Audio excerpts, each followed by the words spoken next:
Another rumor that turned out to be true is that apparently we're getting a new God of War game about the wife of Kratos and mother of Atreus, Faye.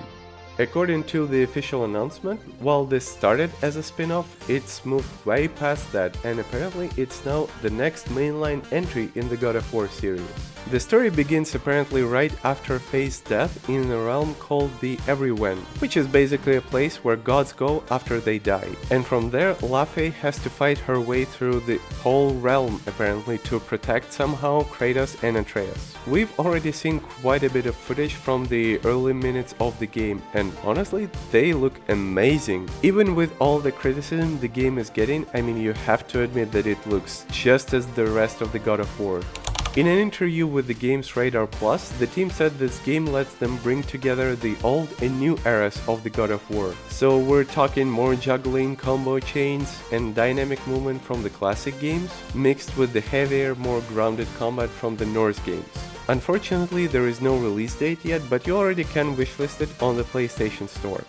Now, speaking of reactions, despite all the juicy gameplay bits, the reception was a little bit mixed to say the least. A lot of fans are upset that Kratos isn't a playable character, even though the game is still called God of War. Others are just unhappy about the move to a female protagonist in general. And even David Jaffe, the original creator of the series, said God of War Laufey looks dull and uninspired. I mean, to be fair, Jaffe has been criticizing God of War since they moved to the Norse saga in 2018, so what does he know, right? Personally, I'm cautiously optimistic about this one. I mean, the trailer looks fantastic, and I think people just need a little bit of time to adjust to a new course for the series.